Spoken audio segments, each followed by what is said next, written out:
Chapter 2, Section 2 of The Poverty of Philosophy by Karl Marx, The Division of Labor and Machinery. The division of labor opens, according to Mr. Proudhon, the series of economic evolutions.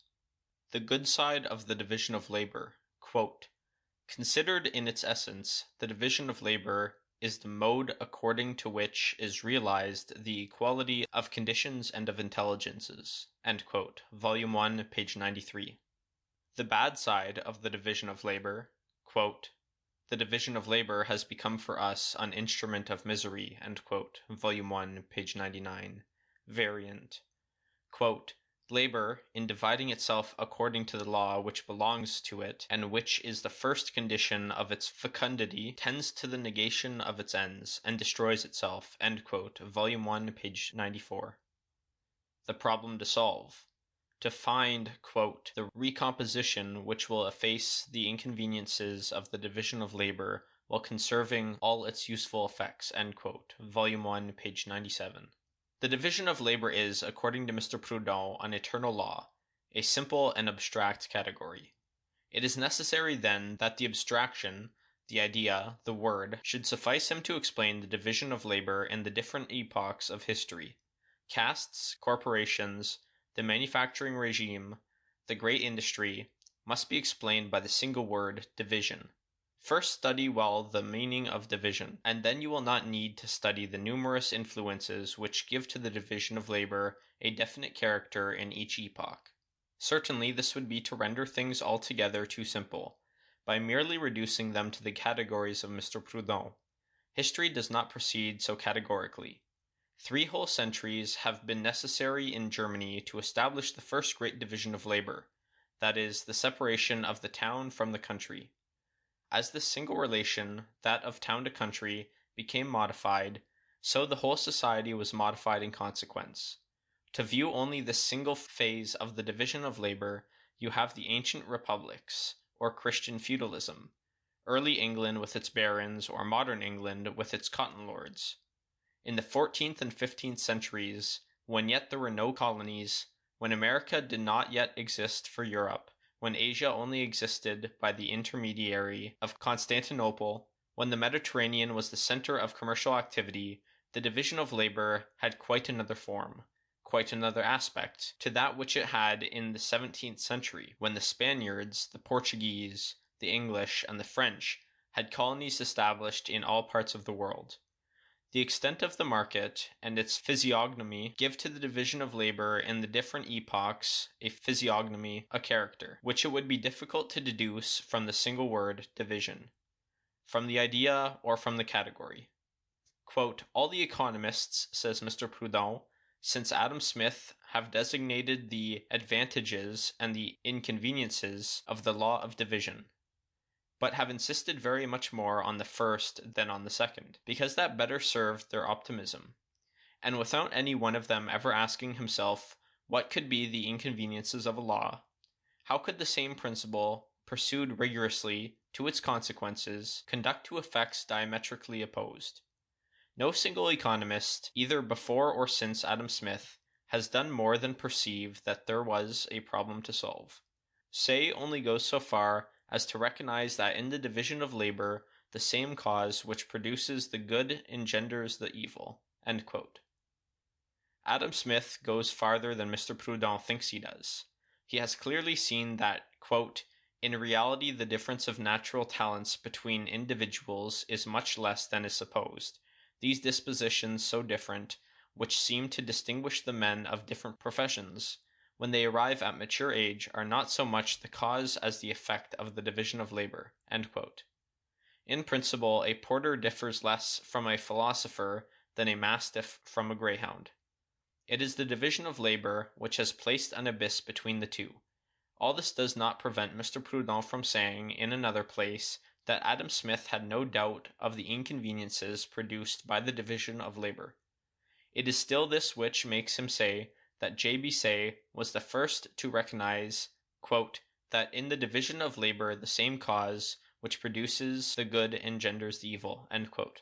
But let us hear Lamonti, sum suic, quote, Mr. J.B. Say has done me the honor of adopting in his excellent treatise on political economy the principle which I brought to light in this fragment on the moral influence of the division of labor. The somewhat frivolous title of my book has doubtless precluded him from citing me. I can attribute to no other motive than this the silence of a writer too rich in his own treasures to need to disavow so modest a loan." Lamonti, Œuvres Complètes, Volume 1, page 245, Paris, 1840. Let us render him this justice. Lamonti has intellectually explained the evil consequences of the division of labor, as it is constituted in our days, and Mr. Proudhon found nothing to add thereto. But since, by the faults of Mr. Proudhon, we are now engaged in this question of priority, we may say in passing that long before Mr. Lamonti, and 17 years before Adam Smith, the pupil of A. Ferguson, the latter clearly explained the subject in a chapter treating specially of the division of labor. Quote, "There will ever be doubts as to whether the general capacity of a nation grows in proportion to the progress of the arts. Many mechanical arts succeed perfectly when they are totally destitute of the assistance of reason or sentiment, and ignorance is the mother of industry as well as of superstition. Reflection and imagination are likely to go astray, but the habit of moving the hand or foot depends upon neither the one or the other. Thus we might say that perfection, as regards manufacture, consists in its being able to be dismissed from the mind, in such a manner that without an effort of the brain the workshop may be operated like a machine, of which the parts are men. The general officer may be very accomplished in the art of war, while all the merit of the soldier is limited to executing certain movements of the foot or hand. The one may have gained what the other has lost. In a period where all is separated, the art of thinking may itself form a separate function." A. Ferguson, Essai sur l'histoire de la société civile, Paris, 1783. To terminate the literary view, we formally deny that, quote, "all the economists have insisted very much more on the advantages than on the inconveniences of the division of labor." It is sufficient to name Sismondi. Thus, as regards the advantages of the division of labor, Mr. Proudhon had nothing to do but to paraphrase, more or less pompously, the general phrases which everybody knows. Let us now see how he derives from the division of labor, taken as a general law, as a category, a thought, the inconveniences which are attached to it. How is it that this category, this law, implies an unequal distribution of labor to the detriment of the equalitarian system of Mr. Proudhon? Quote, "At this solemn hour of the division of labor, the wind of the tempests begins to beat upon humanity. Progress is not accomplished for all in an equal and uniform manner. It begins by creating a small number of privileged persons. It is this respect of persons on the part of progress which has created the old established belief in the natural and providential inequality of conditions, and has given birth to castes and has hierarchically constituted all societies." Proudhon, Volume 1, page 97. The division of labor has made castes, but castes are the inconveniences of the division of labor. Then it is the division of labor which has engendered inconveniences.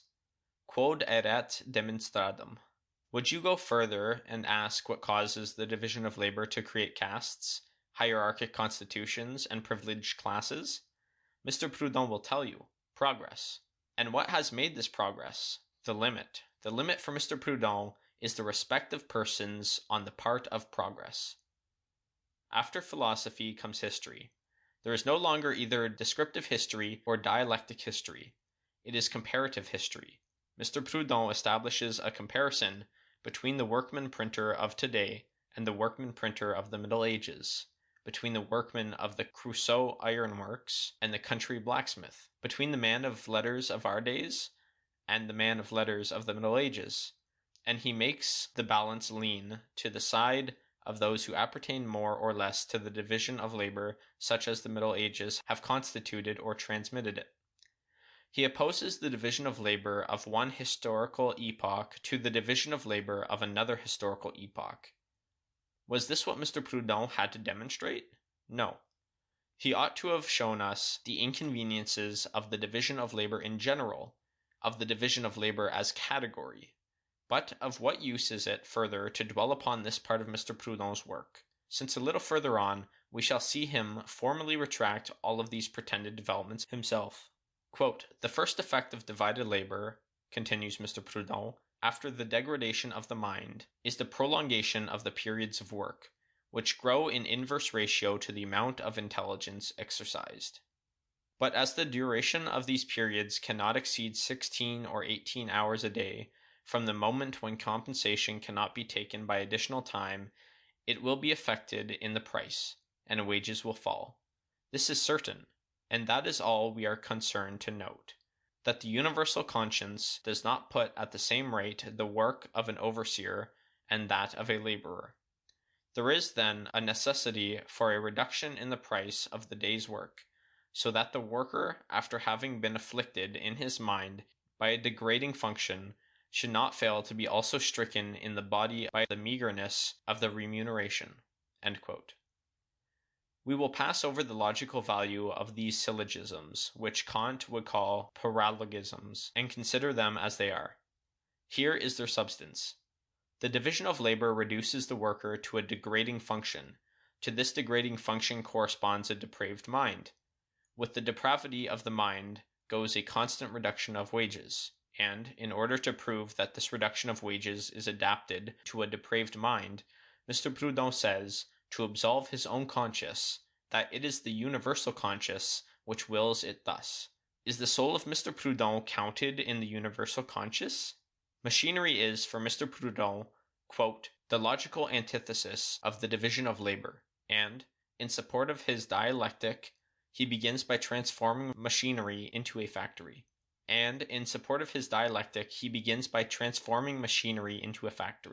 After having supposed the modern factory in order to have poverty flow from the division of labor, Mr. Proudhon supposes poverty engendered by the division of labor in order to arrive at the factory, and to be able to represent it as the dialectic negation of this poverty. After having stricken the worker morally by a degrading function and physically by the meagerness of his wages, after having put the worker in a position of dependence upon the overseer and reduced his work to the mere manual task of a laborer, he betakes himself again to the factory and to the machines in order to degrade the worker by giving him a master, and he finishes his humiliation by causing him to be reduced from the rank of an artisan to that of a mere laborer. What beautiful dialectic! And yet, if he would only stick to that. But no, he must have a new history of the division of labor, no longer in order to derive contradictions therefrom, but in order to reconstruct the factory after his own fashion. To arrive at this end, he has to forget all that he has just said about this division. Labor is organized and divided variously, according to the instruments which it manipulates. The windmill supposes a division of labor quite other than that of the steam mill. To begin by the division of labor in general in order to arrive at a specific instrument of production, machinery is therefore to fly in the face of history. Machinery is no more an economic category than is the ox which draws the plow. Machinery is only a productive force. The modern workshop, which is based on the application of machinery, is a social relation of production, an economic category. Let us see now how these things pass in the brilliant imagination of Mr. Proudhon. Quote, "In society, the incessant apparition of machinery is the antithesis, the inverse formula of labor. It is the protest of industrial genius against fragmentary and homicidal labor. What, in effect, is a machine? A means of reuniting different particles of labor, which division had separated. Every machine might be defined as a summary of many operations. Therefore, through the machine, there would be the restoration of the worker. Machinery standing in political economy, in contradiction to the division of labor, represents the synthesis opposing, in the human mind, the analysis. The division only separates the different parts of labor, leaving each to the specialty most agreeable to him. The factory groups the workers, according to the relation of each part to the whole.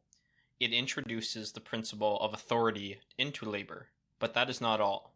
The machine or the factory, after having degraded the workman by giving him a master, finishes his humiliation by causing him to be reduced from the rank of an artisan to that of a mere laborer. The period through which we are now passing, that of machinery, is distinguished by a special character. It is that of the wage worker. The wage worker is posterior to the division of labor and exchange." End quote. A simple observation to Mr. Proudhon. The separation of the different parts of labor, leaving to each man the faculty of devoting himself to the specialty most agreeable to him, a separation which Mr. Proudhon dates from the beginning of the world, exists only in modern industry, under the regime of competition. Mr. Proudhon afterwards gives us a genealogy, much too interesting, in order to demonstrate how the workshop is born from the division of labor and the wage worker from the workshop. 1. He imagines a man who, quote, has remarked that by dividing production into different parts and causing each to be executed by a separate workman, end quote, the forces of production might be multiplied. 2. This man, seizing the thread of this idea, quote, tells himself that, in forming a permanent group of assorted workmen for the special object that he has in view, he will obtain a more regular and more abundant production, etc. End quote. 3. This man makes a proposition to other men to get them to grasp his idea and the thread of his idea. 4.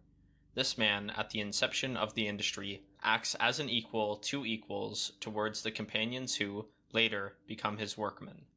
5. Quote, he is sensible, in fact, that this primitive equality must rapidly disappear through the advantageous position of the master and the dependence of the wage worker. End quote. That is a further sample of the historical and descriptive method of Mr. Proudhon. Let us now examine, from the historical and economic point of view, and see if really the workshop or the machine has introduced the principle of authority into society subsequent to the division of labor, if it has on one hand rehabilitated the worker, while on the other subjecting him to authority, if the machine is the recomposition of divided labor, the synthesis of labor, opposed to its analysis. Society as a whole has this in common with the interior of a factory, that it also has its division of labor. If the division of labor in a modern factory were taken as a model to be applied to an entire society, the society the best organized for the production of wealth would be incontestably that which had but one single master distributing the work, according to a regulation arranged beforehand, to the various members of the community. But it is not so. While in the interior of the modern factory the division of labor is minutely regulated by the authority of the capitalist, modern society has no other regulation, no other authority, to arrange the distribution of labor than free competition. Under the patriarchal regime, under the regime of castes, under the feudal and corporative regime, there was division of labor in the whole of society according to fixed regulations. Were these regulations established by a legislator? No. Originally born of the conditions of material production, it was not till much later that they were established as laws. It was thus that these various forms of the division of labor became to such an extent the basis of social organization. As to the division of labor in the factory, it was very little developed in all these forms of society. It might even be set up as a general rule, that the less authority presides over the division of labor in the interior of society, the more will the division of labor be developed inside the factory, and the more absolutely will it there be subject to the authority of a single individual. Thus the authority in the factory and that in society, in relation to the division of labor, are in inverse ratio the one to the other. It is now important to see what is this factory, in which the occupations are greatly separated, where the task of each worker is reduced to a very simple operation, and where the authority, capital, groups and directs the laborers. How has this workshop come into existence? To answer this question, we shall have to examine how manufacturing industry, properly so called, has been developed. I refer now to that industry which is not yet modern industry, with its machinery, but which is, at the same time, neither the industry of the artisans of the Middle Ages nor domestic industry. We will not enter into elaborate details. We will only give some summarized points in order to show that history cannot be made with formulas. One of the most indispensable conditions for the formation of the manufacturing industry was the accumulation of capitals facilitated by the discovery of America and the introduction of its precious metals. It has been sufficiently proved that the augmentation of the means of exchange has resulted in, on one side, the depreciation of wages and rent, and on the other, the increase of industrial profits. In other terms, in proportion as the landlord class and the working class, the feudal lords and the people, fall, so the capitalist class, the bourgeoisie, rises. There have been other circumstances which have operated simultaneously with the development of the manufacturing industry. The increase of the commodities put in circulation when commerce penetrated to the East Indies by the way of the Cape of Good Hope, the colonial regime, and the development of maritime commerce. Another point which has not yet been sufficiently appreciated in the history of manufacturing industry was the disbanding of the numerous retainers of the feudal lords, the subaltern members of which became vagabonds before entering the factory. The creation of the factory was preceded by an almost universal vagabondage in the 15th and 16th centuries. The factory found another powerful support in the numerous peasants who, continually driven from the country districts by the transformation of the fields into pasturage, and through the progress of agriculture rendering a smaller number of hands necessary for cultivation, steadily flocked into the towns during whole centuries. The growth of the market, the accumulation of capitals, the modification of the social position of classes, a crowd of people who found themselves deprived of their sources of income. These were the various historical conditions for the formation of the manufacturing industry. It was not, as Mr. Proudhon says, certain amiable stipulations between equals which brought men together in the factory. It was not even in the bosom of the ancient corporations that manufacture had its birth. It was the merchant who became the chief of the modern factory, and not the ancient master of corporations. Almost everywhere, there was a furious struggle between the manufacturing industry and the handicrafts. The accumulation and concentration of instruments of production and of work people preceded the development of the division of labor inside the factory.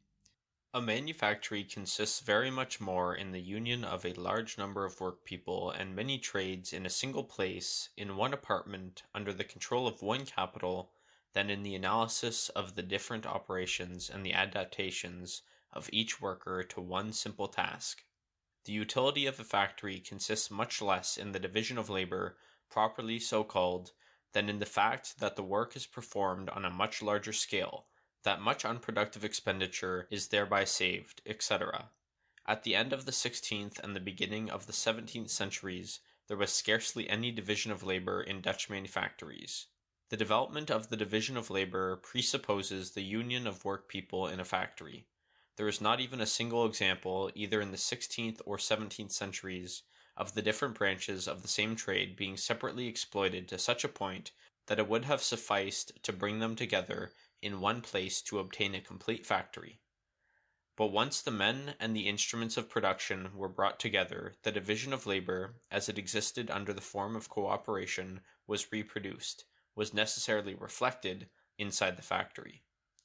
For Mr. Proudhon, who sees things upside down, if indeed he always sees them, the division of labor, in the sense given to it by Adam Smith, preceded the factory, which was a necessary condition of its existence. Machinery, properly so called, dates from the end of the 18th century.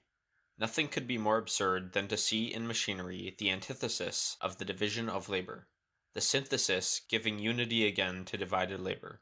The machine is a union of the instruments of labor, and not at all a combination of labors for the workman himself. Quote, when, by the division of labor, each separate operation has been reduced to the operation of a simple instrument, the union of all these instruments put in operation by a single motor constitutes a machine. End quote. Babbage. Traité sur l'économie des machines, etc. Paris, 1833. Simple tools, accumulation of tools, composite tools, the putting in motion of a composite tool by a single manual motor, by man, the putting in motion of these instruments by natural forces, the machine, a system of machines with a single motor, a system of machines with an automaton for motor. Such is the development of machinery. The concentration of the instruments of production and the division of labor are as inseparable the one from the other as are, in the domain of politics, the concentration of the public powers and the division of private interests. England, with the concentration of land, the instrument of agricultural industry, has, at the same time, division of agricultural labor and the application of machinery to the exploitation of the soil. France, which has the division of this instrument, the system of small property in land, has, generally speaking, neither division of agricultural labor nor the application of machinery to the cultivation of the soil. For Mr. Proudhon, the concentration of the instruments of labor is the negation of the division of labor. In reality, we find it to be quite the contrary. In proportion as the concentration of these instruments is developed, so also this division is developed, and vice versa. To this is due the fact that every great invention in mechanics is followed by a greater division of labor, and each advance in the division of labor brings in its turn new mechanical inventions. We do not need to recall the fact that the great development of the division of labor began in England after the invention of machinery. Thus the spinners and weavers were, for the most part, peasants, such as we meet them today in the more backward countries. The invention of machines has completely separated the manufacturing from the agricultural industry. The spinner and the weaver, hitherto united in one family, were separated by the machine. Thanks to the machine, the spinner can live in England while the weaver dwells in India. Before the invention of machinery, the industry of a country was exercised principally on the raw material which was the product of its soil. Thus, in England, wool. In Germany, flax. In France, silk and flax. In India and the Levant, cotton, etc. Thanks to the application of machinery and of steam, the division of labor has been able to assume such dimensions that the great industry, detached from the national soil, depends only upon the markets of the world, on international exchanges, and on an international division of labor. In fine, the machine exercises such an influence on the division of labor that when in the manufacture of any given product means have been found to partially introduce mechanical appliances, the manufacture has been immediately divided into two exploitations entirely independent of each other. Is it necessary to speak of the providential and philanthropic end which Mr. Proudhon discovers in the original invention and application of machinery? When in England the market has become so fully developed that manual labor no longer sufficed to supply it, the need for machinery made itself felt. It was then that the application of mechanical science, which has been fully prepared during the 18th century, was thought of. The organized factory marked its appearance by acts which were nothing short of philanthropic. Children were kept to work by blows of the whip, they were made objects of traffic, and were contracted for with orphanages and workhouses. All the laws on the apprenticeship of workpeople were abolished, because, to make use of the phrases of Mr. Proudhon, synthesized workers were no longer needed. In fine, from 1825 all the new inventions were the result of conflicts between the worker and the capitalist, who sought at all costs to depreciate the specialty of the workman. After each strike, however unimportant, a new machine appeared. The workman was so far from seeing in the machines a kind of rehabilitation, of restoration, as Mr. Proudhon calls it, that in the 18th century he for a long time resisted the nascent empire of the automaton. Quote, Wyatt, says Dr. Urey, invented the series of fluted rollers, the spinning fingers usually ascribed to Arkwright. The main difficulty did not, to my apprehension, lie so much in the invention of a proper self-acting mechanism, as in training human beings to renounce their desultory habits of work, and to identify themselves with the unvarying regularity of the complex automaton. But to devise and administer a successful code of factory discipline suited to the necessities of factory diligence was the Herculean enterprise, the whole achievement of Arkwright. In short, by the introduction of machinery, the division of labor within society has been developed. The task of the workman within the factory has been simplified. Capital has been accumulated, and man has become further dismembered. If Mr. Proudhon would be an economist, and leave for an instant the evolution in the series of the understanding, he would draw from Adam Smith his knowledge of the time when the automatic factory had scarcely come into existence. In fact, learn the difference between the division of labor as it existed in the time of Adam Smith and as we see it in the automatic factory. In order to make this clearly understood, it will be sufficient to cite some passages from the Philosophy of Manufactures by Dr. Urey. Quote, "When Adam Smith wrote his immortal Elements of Economics, automatic machinery being hardly known, he was properly led to regard the division of labor as the grand principle of manufacturing improvement, and he showed, in the example of pin-making, how each handicraftsman, being thereby enabled to perfect himself by practice in one point, became a quicker and cheaper workman. In each branch of manufacture, he saw that some parts were, on that principle, of easy execution, like the cutting of pin wires into uniform lengths, and some were comparatively difficult, like the formation and fixation of their heads. And therefore he concluded that to each workman of appropriate value and cost was naturally assigned. This appropriation forms the very essence of the division of labor. But what was in Dr. Smith's time a topic of useful illustration cannot now be used without risk of misleading the public mind as to the right principle of manufacturing industry. In fact, the division, or rather adaptation of labor to the different talents of men, is little thought of in factory employment. On the contrary, wherever a process requires particular dexterity and steadiness of hand, it is withdrawn as soon as possible from the cunning workman, who is prone to irregularities of many kinds, and it is placed in charge of a peculiar mechanism so self-regulating that a child may superintend it. The principle of the factory system, then, is to substitute mechanical science for hand skill, and the partition of a process into its essential constituents for the division or gradation of labor among artisans. On the handicraft plan, labor, more or less skilled, was usually the most expensive element of production, but on the automatic plan, skilled labor gets progressively superseded and will, eventually, be replaced by mere overlookers of machines.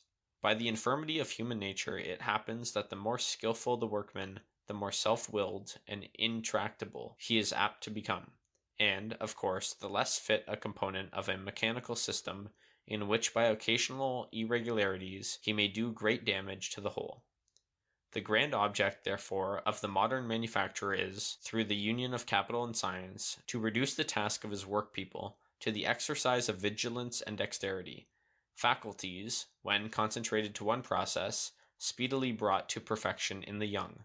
Quote, "On the gradation system, a man must serve an apprenticeship of many years before his hand and eye become skilled enough for certain mechanical feats.